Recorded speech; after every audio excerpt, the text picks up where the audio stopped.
Bonjour à tous et bienvenue sur notre nouvelle émission de Vigo TV en direct de l'hôpital Lariboisière. Je suis le docteur Aline Frazier, rhumatologue. Je suis accompagnée de Clémence Demaison, notre coordinatrice ETP, et du docteur Anna Molto, rhumatologue à l'hôpital Cochin. Je vous rappelle le principe de l'émission.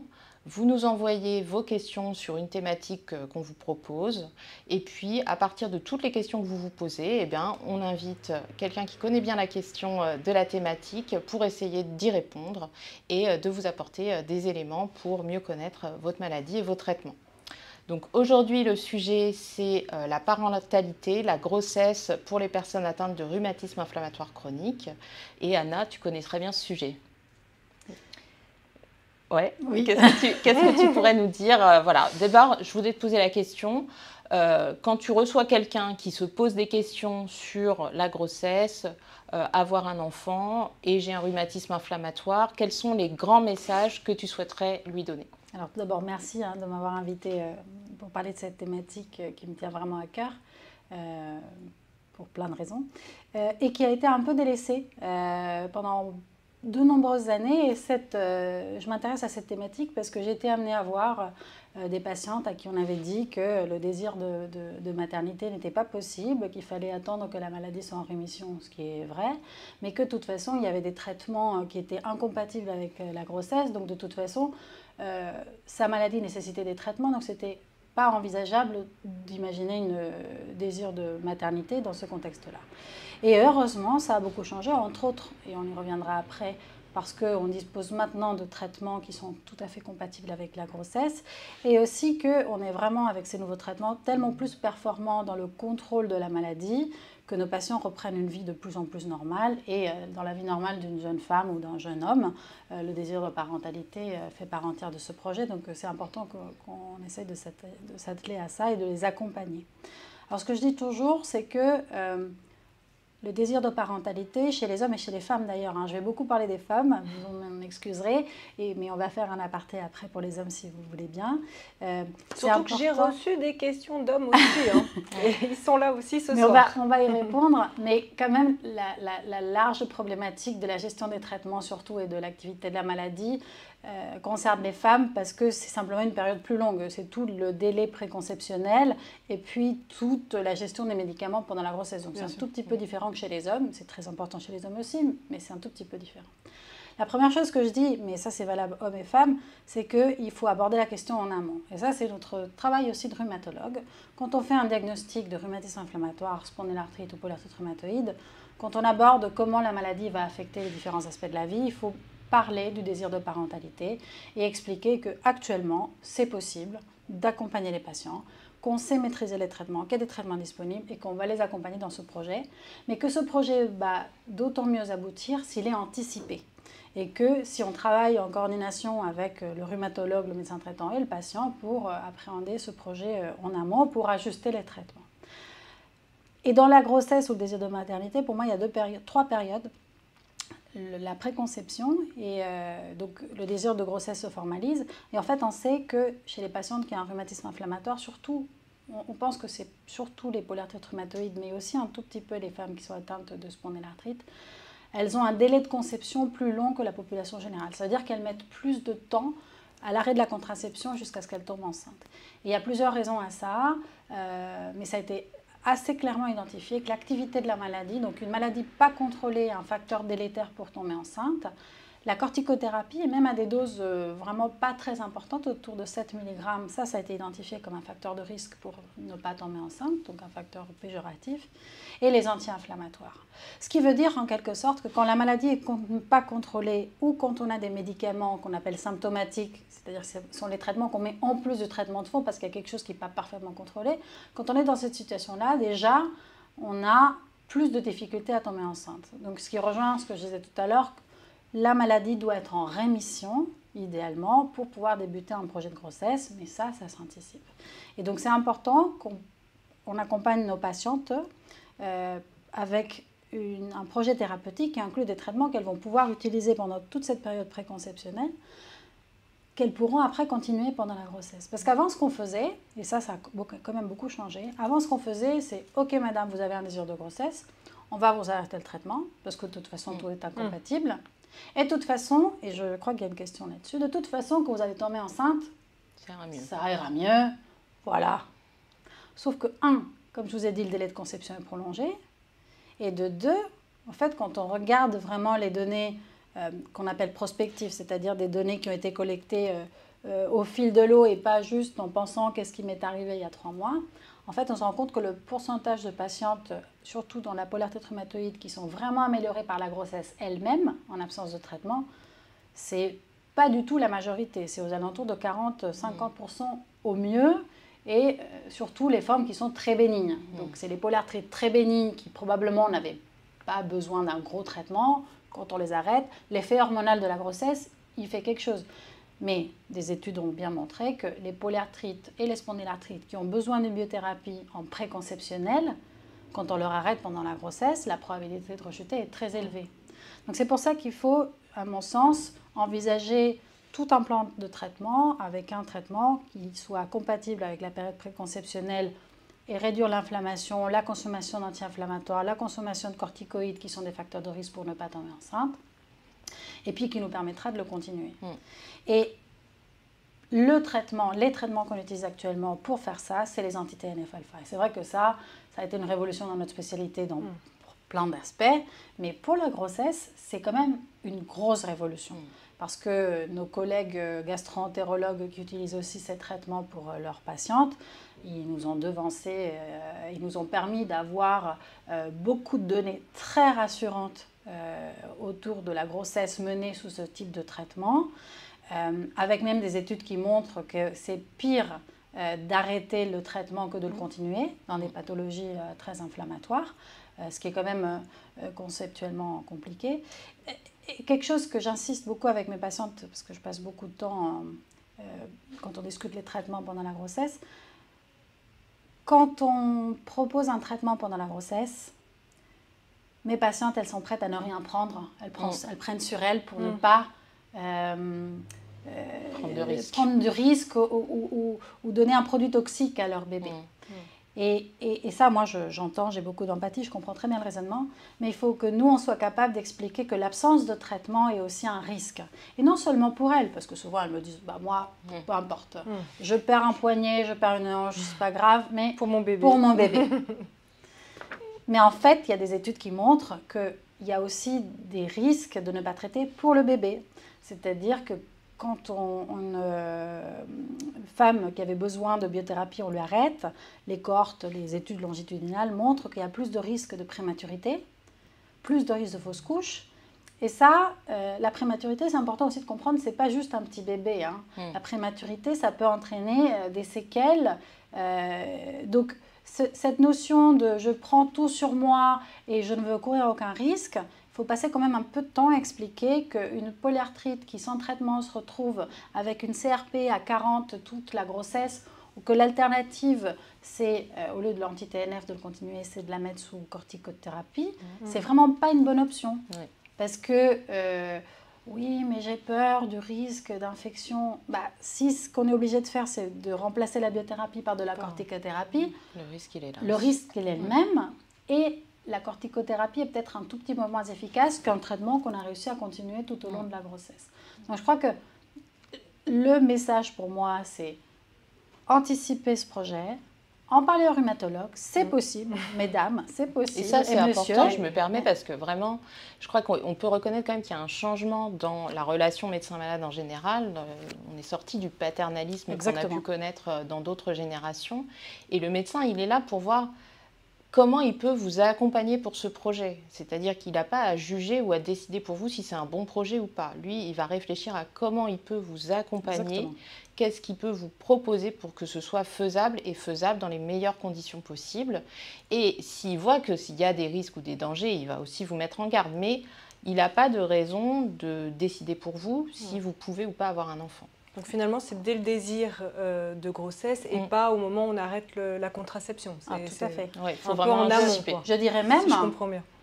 Et ça se passe d'autant mieux dès qu'on pose le diagnostic, en fait. Alors, bien sûr, si c'est une jeune femme de 18 ans ou c'est complètement loin encore, loin dans 15 ans, mais d'entendre, quand on vous pose un diagnostic de maladie chronique quand même, que vous allez avoir toute votre vie, toujours facile. que ça, c'est possible. Donc, c'est comment dire, un deuil en moins à faire, parce que quand même je trouve que c'est important ça. Je crois que c'est important de l'entendre. Et ça reste quelque part, bon, il faudra que j'en parle, mais au moins que ce soit dans qu'est-ce qui va vous arriver dans les 30 prochaines années, et ben ça reste possible. Vous aurez si vous le souhaitez, vous pouvez fonder une famille, il faut juste qu'on s'accorde un petit peu. Qu'on s'organise. Et qu'on s'organise, exactement. Donc tu nous dis s'appuyer sur les traitements efficaces et notamment les biothérapies. Exactement. Alors c'est vrai que pour revenir au traitement, le traitement par exemple de la polyarthrite rhumatoïde reste le méthotrexate, le premier traitement, en dehors d'un désir de grossesse. Et il y a quelque chose que j'ai vu traîner parfois dans la littérature, c'est que ça empêche la fécondité ultérieure. Et ça ne semble pas être vrai du tout. Donc ça, c'est important. Une jeune femme de 20 ans à qui on diagnostique une polyarthrite, qui n'a pas de désir de grossesse immédiat et qui nécessite un traitement de fond, on peut parfaitement lui donner du méthotrexate tant que le désir de grossesse ne se concrétise pas, parce qu'elle n'a pas de perte de chance par ailleurs quand le désir de grossesse se concrétisera, qu'elle en parle à son rhumatologue, et on ajuste le traitement. C'est vrai que le méthotrexate, il est utilisé dans la polyarthrite rhumatoïde, aussi dans le rhumatisme psoriasique, qui sont parmi les plus fréquents des rhumatismes inflammatoires. Et oui, c'est un des traitements sur lequel il y a vraiment un warning pour la grossesse. Donc voilà, si vous êtes sous méthotrexate, c'est quelque chose à prendre en compte. Exactement. Et on parlait, alors les délais d'arrêt du méthotrexate ont pas mal changé. Avant, on disait qu'il fallait arrêter 1 an, après 6 mois. Maintenant, nous, actuellement, ce qu'on se met d'accord, je crois, tous les rhumatologues, c'est un cycle entier pour les femmes. Et pour les hommes, il semble qu'il faut respecter, ou au moins c'est ce qu'on fait encore, tout un cycle de spermatogénèse. La conception chez les hommes sous méthotrexate n'est pas autorisée non plus. Et je voulais juste te dire un mot par rapport à l'allaitement, parce qu'il y a beaucoup de littérature un peu controversée. Est-ce que à l'allaitement, il y a une rechute de l'activité de la maladie? En fait, ce n'est pas très clair. Je dirais que la moitié de la littérature dit que oui, il y a une rechute quand l'allaitement se met en cours. La moitié de la littérature qui dit que non, l'allaitement décale. Donc, ce n'est pas très clair. Ce qui semble clair, c'est que si vous avez réussi à contrôler la maladie avec un traitement pendant toute la grossesse et que la fenêtre que vous faites pour l'accouchement, parce que ça c'est un peu technique, mais souvent, si la maladie le permet, on essaye de faire une petite fenêtre au cas où il y a une césarienne d'urgence, mais tout ça, ça s'organise. Mais si on a réussi à contrôler la maladie pendant toute la grossesse, la probabilité de rechute immédiate dans le postpartum est beaucoup plus faible. Et en général, ce qu'il faut faire, c'est laisser la consigne quand est-ce que la patiente peut reprendre le traitement tout de suite après si elle en avait besoin. Oui, parce que ça, ce qu'on peut dire aussi pour illustrer cette question finalement d'interrompre les traitements, c'est que si on regarde en dehors de tout contexte de grossesse, quelqu'un qui a une polyarthrite ou une spondylarthrite ou un rhumatisme psoriasique parfaitement en rémission de manière prolongée pendant plusieurs mois, si on arrête complètement son traitement de fond, la probabilité qu'il rechute dans l'année, elle est d'à peu près 70%. Mais ça ne va pas se faire forcément immédiatement, ça peut être réparti dans le temps. Donc finalement, là, on se retrouve dans la même situation, grossesse ou pas grossesse. Si on interrompt le traitement, certains ils vont rechuter tout de suite, certaines plutôt là du coup, elles vont rechuter plus tardivement. Et du coup, c'est peut-être simplement aussi cet effet-là qui se manifeste par la période à laquelle ça tombe, cette potentielle poussée. Après, juste pour un petit mot dans le postpartum, quelles sont les conséquences pour le nouveau-né qui a été exposé aux anti-TNF pendant la grossesse?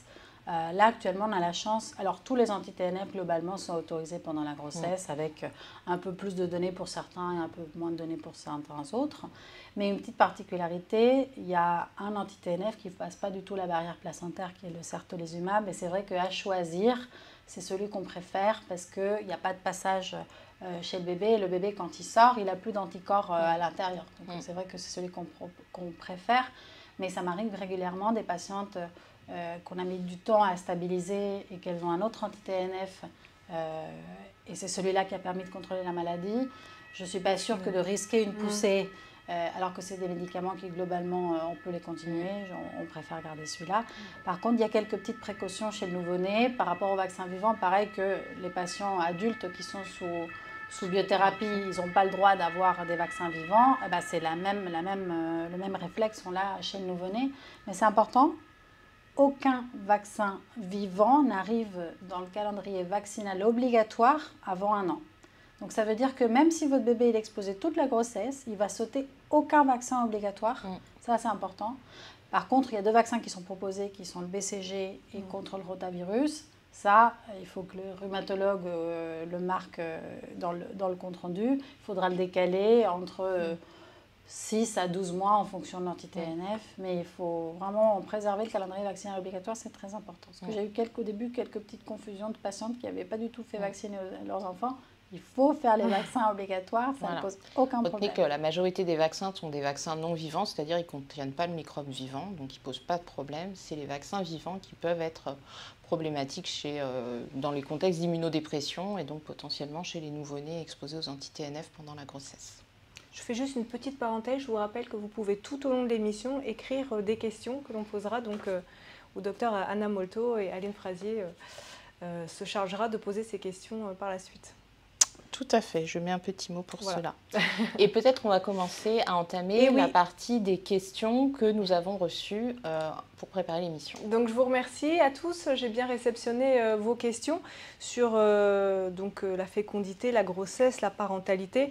Ça parle un petit peu d'hérédité, de traitement, de fatigue. On a même une question sur le lifting mammaire. Donc on se lance. La première question qui est plus tournée spermatozoïde. On m'a proposé un anti-TNF, mais nous avons un projet de bébé avec ma femme. Le rhumatologue m'a dit pas de souci pour le bébé, mais je me demande si les spermatozoïdes vont être normaux.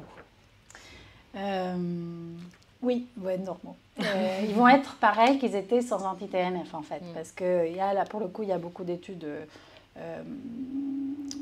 regardant le liquide séminal et tout, avec des patients exposés à de l'infliximab dans le temps, enfin, on a beaucoup de recul, il n'y a aucun impact. Il y a juste un médicament, et je pense que c'est important que les hommes l'entendent, c'est la salazopyrine. C'est un médicament qui est de moins en moins utilisé, mais qu'on utilise parfois dans des formes périphériques de spondylarthrite ou de rhumatisme psoriasique avec des grosses articulations, qui est pour le coup compatible avec la grossesse chez les femmes, mais chez les hommes, ça induit des modifications du spermogramme qui sont réversibles, donc c'est important. Et moi, ça m'est arrivé à 3 reprises de devoir changer la salazopyrine par un anti-TNF et avec une normalisation complète du spermogramme à cause de ça. Donc les anti-TNF, le spermogramme, aucun impact, on a pas mal de littérature là-dessus.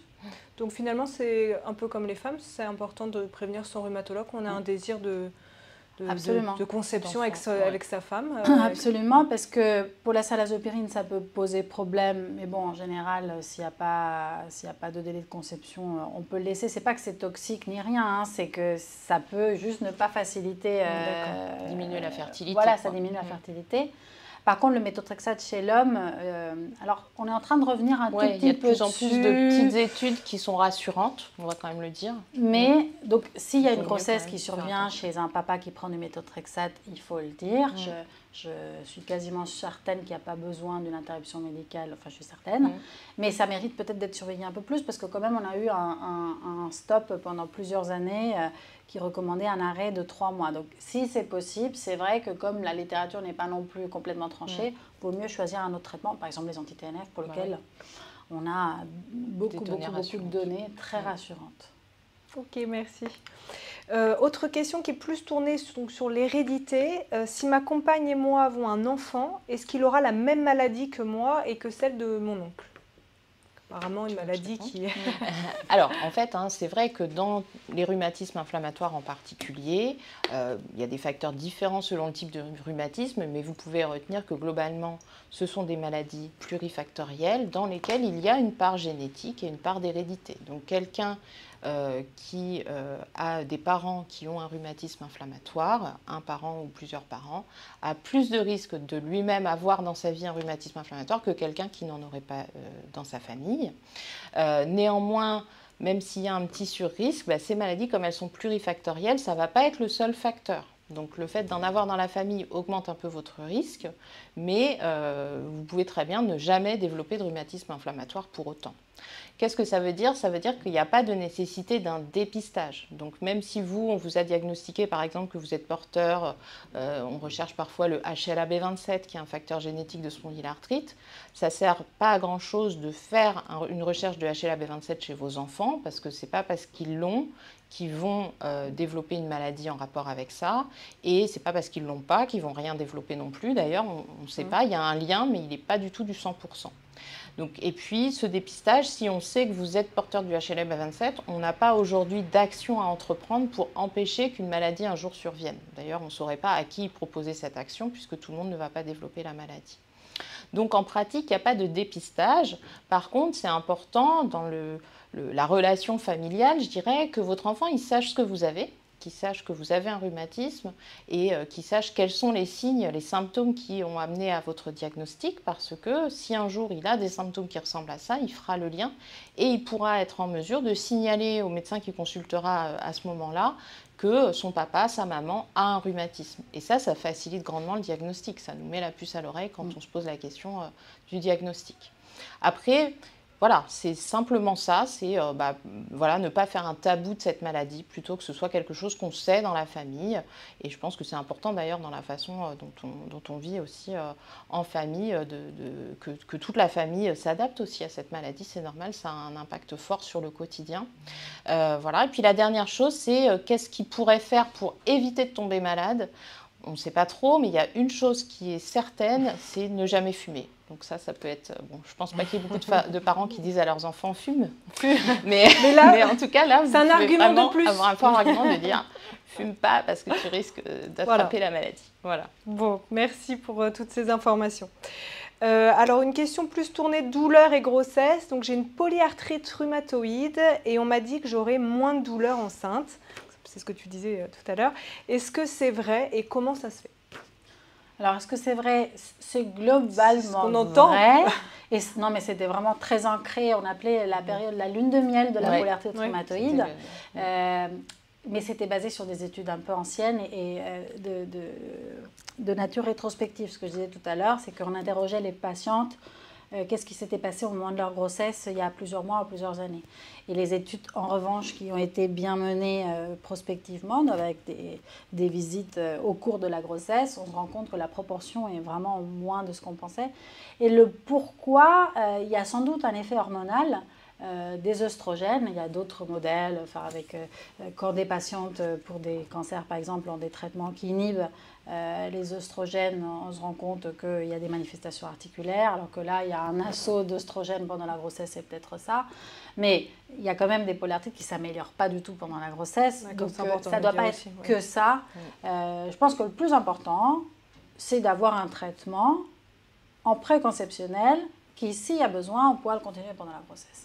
Parce que je pense qu'il ne faut pas parier sur le fait que je vais faire partie du 30% ou peut-être 45% de patientes qui vont être améliorées spontanément. Je pense qu'il faut plutôt programmer. Je reviens à ce truc de programmation. Ça sera toujours un plus si finalement ça arrive. Si finalement ça nous permet d'espacer le traitement, réduire, très bien. On le souhaite. Mais je pense qu'il faut que ce soit le plan B, le truc optimal, tant mieux, mais c'est bonus, quoi. Oui, parce qu'en plus, on ne peut pas savoir qui va aller mieux pendant la grossesse. Exactement. Ou pas. Exactement. Et les polyarthrites avec facteurs rhumatoïdes, anti-CCP et qui ont déjà une atteinte structurale, donc des séquelles, la probabilité que ça se passe super bien sans aucun traitement, elle est quand même très très faible. Ouais, c'est les maladies les plus agressives finalement. Voilà. Merci. Donc justement pour les traitements pendant la grossesse, donc j'ai eu 3 questions. Quelle est la biothérapie la plus adaptée pour les projets de grossesse quand on a une spondylarthrite? On m'a parlé de Cimzia, mais mon rhumatologue ne veut pas me le prescrire par peur de malformation embryonnaire. Avant, j'étais sous Simponi, mais m'a demandé de l'arrêter 6 mois avant l'arrêt de la pilule. Suite à un déménagement, j'ai vu une autre rhumatologue qui est complètement d'accord pour me mettre sous Cimzia. Je suis un peu perdue. Ça ne m'étonne pas que tu aies perdu. On lui arrête le Simponi. En fait, c'est la première proposition, c'est ce qu'on faisait il y a 5, 6 ans, voire 10 ans. La deuxième rhumatologue, il est plus d'accord avec ce qu'on fait actuellement. D'accord. Non, par contre, malformation embryonnaire, ça c'est non. Là, vraiment, c'est non. Là, c'est non catégorique avec les anti-TNF. C'était plutôt une précaution pour le risque infectieux. Exactement, c'est surtout pour l'infection où il y a 15 ans, quand on n'avait pas du tout de données, on était précautionneux, on ne savait pas. Alors, le truc de malformation, c'est vrai qu'il y a eu une communication en 2009 sur un syndrome malformatif bactériel sous état NR7, mais c'est une communication. Et depuis 15 ans, on n'en a plus du tout parlé. Pas du tout avec le Symphony en plus. Donc vraiment, pas de risque malformatif avec les anti-TNF. Ça, c'est certains. Il n'y a aucune donnée dans la littérature qui semble aller dans ce sens-là. Et à choisir, c'est ce que je disais tout à l'heure, c'est vrai que le Cimzia, c'est celui qu'on préfère pour tout ce que j'expliquais avant. Parce qu'il ne passe pas le placenta. Donc ça tombe bien, car suite à son déménagement, c'est ce qu'on lui a proposé. C'est très bien. Et c'est vrai que ce n'est pas facile de savoir à qui je dois faire confiance quand il y a deux messages contradictoires. Donc on espère pouvoir aider cette personne à mieux se repérer. C'est pour ça qu'on a invité aussi notre experte aujourd'hui pour répondre à vos questions. Alors, est-ce que la biothérapie améliore la maladie? Mon médecin m'a suggéré ce traitement, disant qu'il allait changer ma vie pour le mieux. Est-ce vraiment bénéfique et est-ce dangereux pour la grossesse? Bon, ça reprend un petit peu. Alors, je pense qu'on l'a dit tout à l'heure, ça a quand même révolutionné la vie de nos patients, la biothérapie. Donc, je pense que le médecin, il a raison.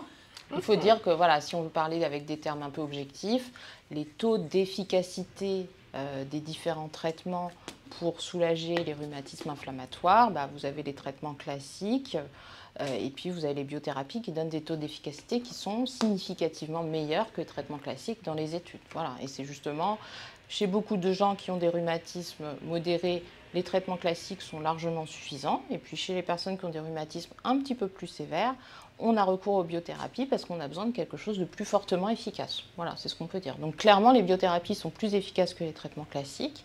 Et effectivement, dans des situations où les traitements les plus classiques ne sont pas suffisants, eh bien, ça améliore la vie pour le mieux, pour reprendre les mots de la question. Puis en plus, nous, on le voit avec nos patients lors des séances d'éducation thérapeutique, on a des beaux témoignages et ça donne de l'espoir. Et alors, donc pour la grossesse, on a dit les anti-TNF, on a quand même maintenant beaucoup de données rassurantes. Est-ce qu'on peut parler rapidement des autres types de traitements? Qu'est-ce qu'on sait? Alors, c'est vrai qu'avec les autres traitements, on reste très, très précautionneux. Moi, particulièrement, contrairement à certains de mes collègues, par exemple, mes collègues gastro-entérologues, c'est vrai que la différence avec les gastro-entérologues, c'est que quand on a une maladie inflammatoire chronique de l'intestin, qui est une maladie inflammatoire du tube digestif, c'est des maladies potentiellement très très graves, qui peuvent faire des complications très très graves, voire qui peuvent mettre en danger la vie du patient. Donc on est quand même dans un autre ordre de complications, je pense. Donc ils ont été beaucoup plus agressifs dans les traitements et aussi ils n'ont pas recours aux gestes infiltratifs. Chose que nous, en rhumatologie, on a la chance de pouvoir, s'il y a une ou deux articulations gonflées, on peut pallier avec un peu d'infiltration, chose que nos collègues ne peuvent pas faire. Et c'est pour ça que nos collègues gastro-entérologues, eux, quand la maladie elle est active et qu'ils trouvent une biothérapie sur laquelle ils peuvent continuer, ils continuent en général toute la grossesse. Moi, j'avoue que, et je suis dans pas mal de groupes de travail dans ce sens-là, on a tendance à privilégier les anti-TNF dans la mesure du possible. Les autres, est-ce que c'est grave de tomber enceinte sous ce traitement, une grossesse non planifiée, parce que parfois ça arrive. Maintenant, ça se discute au cas par cas et il y a des appareils échographiques de surveillance toute la grossesse. Je pense qu'il n'y a pas d'appréhension à avoir particulière, mais c'est vrai que pour l'instant, on privilégie de ne pas donner d'autres traitements. C'est un projet conceptionnel. Après, à Paris, on a la chance d'avoir le centre de référence des agents tératogènes dans des cas très particuliers de patientes vraiment réfractaires aux 5 anti-TNF qui, enfin, on a réussi à équilibrer avec une autre biothérapie. Par exemple, ça m'est arrivé avec du rituximab. On s'est arrangé pour qu'elle fasse la perfusion et on enclenche une FIV 2 mois après pour être à distance. Bref. Ça relève vraiment du cas par cas et de l'expertise très particulière. Le message à passer pour moi, c'est contre-indication des autres biothérapies, sauf cas très particuliers. Et puis, en étant bien informé, voilà, des risques potentiels aussi, des risques aussi à ne pas traiter, et en pesant bien la balance du pour et du contre. Ouais. Et juste pour les Mickey, nous avons également fait une émission, donc si vous voulez voir le replay, c'est sur notre chaîne YouTube Vigo TV également. Troisième question sur traitement et grossesse, alors plutôt post-accouchement. Je commence la biothérapie après l'accouchement. À quoi dois-je m'attendre en termes d'effets secondaires? Alors là, c'est une question très vaste. Hein. De toute façon, j'espère quand même que le médecin qui vous propose la biothérapie vous a un petit peu parlé des effets secondaires. Alors, les effets secondaires, d'ailleurs, on préfère utiliser le terme d'effets indésirables, c'est-à-dire c'est finalement des effets du traitement, mais qui n'étaient pas ceux pour lesquels on a envisagé le traitement. Globalement, avec les biothérapies, le principal effet indésirable, c'est une augmentation du risque d'infection, puisque ces traitements, en luttant contre l'inflammation, ils diminuent un petit peu les défenses immunitaires. C'est un effet qui est modéré. En général, quand on sort d'une grossesse, on est relativement jeune, on a peu souvent de maladies associées. Donc on a un terrain déjà moins à risque infectieux que des personnes qui auraient 65-70 ans et qui seraient fragilisées par d'autres maladies comme du diabète, etc. Mais voilà, le risque infectieux, c'est celui qu'on va prendre en compte, qu'on va aussi pouvoir limiter grâce à un dépistage des infections, ce qu'on appelle le bilan pré-thérapeutique, grâce à une mise à jour des vaccinations. Et d'ailleurs, pensez bien en post-grossesse à la mise à jour de la vaccination pour la coqueluche, parce que vous avez potentiellement une exposition avec les jeunes enfants. Et puis, en étant averti aussi de ce risque infectieux. Et ça va permettre, si des signes d'infection apparaissent, de suspendre le traitement le temps que l'infection s'améliore et puis de reprendre par la suite. Hein. Donc ça, après, vous pouvez même participer à des séances d'éducation thérapeutique pour avoir un petit peu plus d'informations sur tout ça. C'est ça surtout qu'il faut surveiller. Après, qu'est-ce qu'il peut y avoir? Ce sont des traitements injectables. Vous pouvez avoir des petites réactions locales cutanées au point d'injection. Il y a eu des questionnements sur les risques de cancer, mais maintenant toutes les données sont très rassurantes. Simplement limiter l'exposition solaire par rapport à des petits cancers induits par le soleil, mais qui ne sont pas des mélanomes et qui peuvent s'enlever dès qu'on voit qu'on a un petit bouton bizarre. Et puis, voilà, je crois que c'est les principaux effets indésirables des biothérapies. Donc, finalement, là, en post-accouchement ou en situation normale, c'est à peu près la liste des choses que votre médecin doit vous indiquer lorsqu'il envisage de vous proposer une biothérapie. Après, souvent, moi, j'ai des patientes qui me posent la question, est-ce que c'est comme le méthotrexate qui risque de me barbouiller et tout et c'est vrai que finalement, c'est beaucoup mieux supporté au quotidien. Alors, il y a certaines personnes qui ont un peu de fatigue après la piqûre quand même. Mais pas le barbouillement. Mais ce n'est pas les nausées qu'on a souvent sous métaux. Voilà, donc non, en général, c'est quand même des traitements où on est très très bien et qui marchent bien. Autre question, mon conjoint et moi aimerions avoir un enfant, des enfants, mais j'ai peur car je me sens tellement fatiguée que je ne sais pas si je vais pouvoir avoir une grossesse, puis après un bébé qui a besoin d'une maman en forme. Avez-vous des conseils pour bien vivre une grossesse, puis gérer la fatigue et la maladie et mon bébé? J'appréhende car j'ai peur de ne pas y arriver. Alors, là, je vais répondre comme rhumato et comme maman. Toutes les mamans stressent avant. Toutes les mamans stressent avant. De 3 garçons. Après, non, je veux dire, comme rhumato, c'est vrai que nous, on gère très mal la fatigue. Enfin, on est dépourvu complètement de à part encourager l'activité physique. Esquiver la question, c'est vrai. Mais honnêtement, à part encourager l'activité physique, parce que souvent les patients ils disent qu'ils sont fatigués, mais c'est une autre fatigue, c'est une fatigue qui est agréable entre guillemets, plus facile à supporter. C'est vrai qu'une fois qu'on a balayé les réveils nocturnes parce que nos traitements sont très efficaces, il y a quand même un pourcentage important de patients qui gardent une fatigue. Je sais pas vous, mais c'est vraiment déroutant parce qu'on voit que c'est vraiment un problème pour nos patients. On ne sait pas trop à quoi c'est dû en vrai. Et on est démunis de traitement. Donc c'est une question tout à fait, je comprends parce qu'effectivement, d'avoir des enfants, c'est fatigant. Mais peut-être que je dirais qu'il faut s'assurer que cette fatigue, elle ne vient pas du tout d'une maladie pas très bien contrôlée parce qu'on n'a pas adapté les traitements comme il faut pour mener la grossesse. C'est la seule piste que je pourrais dire. À part ça, c'est vrai que la fatigue, c'est un problème. Et de ne pas y arriver, dans le couple, on est deux. Et puis, il faut se faire aider quand c'est comme ça, même en dehors de la polyarthrite. Le postpartum est une période très compliquée, en général. Et quand on a une polyarthrite et qu'on a des douleurs, parce que forcément il peut y avoir des petits ajustements de traitement, il faut se faire aider. Voilà. Oui, je pense que déjà c'est important voilà, de se poser des questions avant, c'est bien. De ne pas se culpabiliser. En fait, c'est normal d'être fatigué quand on a des enfants par moment, peut-être même de manière un peu continue pendant les premières années. C'est normal, voilà, je veux dire, indépendamment de toute maladie, c'est normal. Avec la maladie en plus, c'est d'autant plus normal. Donc aussi, voilà, pouvoir s'appuyer sur son conjoint. Et puis, moi, j'ai tendance à dire, quand on me demande, voilà, hygiène de vie et rhumatisme, etc., en fait, on vit dans une société qui est quand même très pressurisante, je trouve, un monde du travail qui est parfois difficile, des familles qui sont parfois éclatées, donc on est peut-être un peu plus dans un monde plus individualiste où il y a moins de solidarité. C'est parfois un facteur qui aggrave ces difficultés déjà inhérentes à la parentalité.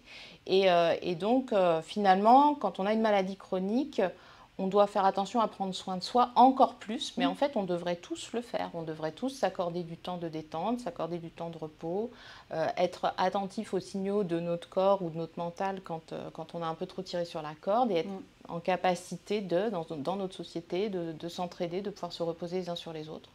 Voilà, donc finalement, j'espère, future maman, lui dire que de toute façon c'est normal d'appréhender, on se pose tous et toutes ces questions quand on envisage d'avoir un enfant et que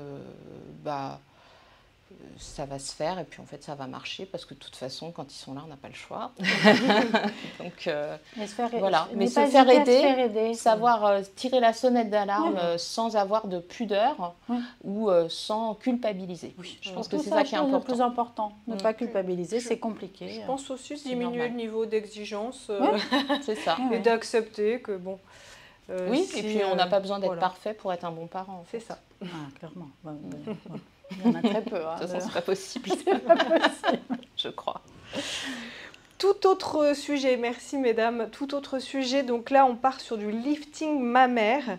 Je vous remercie pour cette question parce que peut-être que plusieurs personnes auraient eu cette question en tête, mais de la poser n'est pas toujours aisé. Donc je profite de vous avoir, mesdames, avec moi pour vous la poser. Je suis actuellement sous Cosentyx et méthotrexate. J'envisage de faire un lifting mammaire, sein très abîmé par grossesse, prise et perte de poids. Dois-je arrêter la biothérapie et combien de temps? Et quelles conséquences au niveau de la cicatrisation? Donc là, finalement, c'est comme pour toute intervention chirurgicale. On parlait tout à l'heure du risque infectieux induit par les biothérapies. Là, dans le traitement de cette personne, le Cosentyx, c'est une biothérapie qui n'est pas un anti-TNF, qui est un anti-IL-17. Et puis le méthotrexate, c'est un des traitements de fond classiques, on en a parlé. Donc en vue d'une chirurgie, pour limiter le risque d'infection sur la cicatrice, on va suspendre le traitement. Alors selon le type de chirurgie et notamment son degré de risque infectieux, la suspension du traitement, elle va être plus ou moins prolongée. Et puis selon aussi les molécules de biothérapie. Donc ça, vous pouvez demander à votre rhumatologue qui vous prescrit le traitement. On a des fiches qui nous permettent de savoir un petit peu les délais en fonction des molécules. Et donc ça, on va vous conseiller effectivement d'essayer de faire l'intervention à distance de la dernière injection du biomédicament pour limiter le risque d'infection. Bien surveiller la cicatrice en post-opératoire et reprendre une fois qu'on a la certitude qu'il n'y a pas d'infection sur le site de cicatrice. Donc le traitement, il ne va pas nuire à la cicatrisation en elle-même, il va juste augmenter le risque d'infection sur la cicatrice, mais autrement, il n'y a pas d'impact sur la qualité cutanée en elle-même. Souvent, le méthotrexate peut être poursuivi pour ce type d'intervention. Donc là aussi, il y a un petit peu de cas par cas, mais en général, on va préférer le continuer. Là encore, parce que ce n'est pas non plus... le but, c'est pas que vous fassiez une poussée de votre rhumatisme au moment de cette intervention, alors vous allez déjà être en convalescence pour la chirurgie.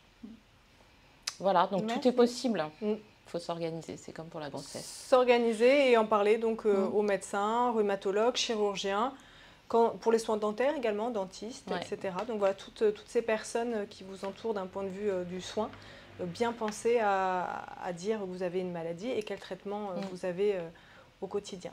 C'est ça, exactement. C'est vrai que parfois, on se dit, voilà, je dois aller faire un détartrage. Bon, détartrage marqué, il n'y a rien de spécial à faire, mais je dois me faire arracher une dent, le rhumato, il s'en fiche. En fait, parfois, ça peut quand même être intéressant pour nous de le savoir.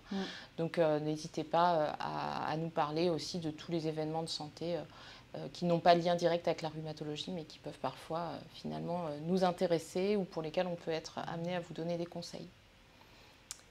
Eh bien, on a terminé, on n'a plus de questions, Anna. Anna, j'espère que Merci beaucoup. Ce moment t'a plu et t'a été agréable. J'espère qu'on a bien répondu aux questions, que cette vidéo aidera tous les jeunes hommes et les jeunes femmes qui ont des rhumatismes et qui veulent avoir des enfants à se sentir plus rassurés pour entreprendre ce beau projet et faire des belles petites familles très heureuses. Et donc on se retrouve le mardi 12 septembre, on vous souhaite un bel été et de belles vacances pour ceux qui peuvent partir. Donc le mardi 12 septembre 2023 à 18h30 sur la thématique de la goutte. Et donc nous avons notre expert qui est Ce sera le professeur Pascal Richette, le chef de service. Donc on sera encore plus sur notre 31 pour vous faire une belle émission. À très bientôt. À bientôt.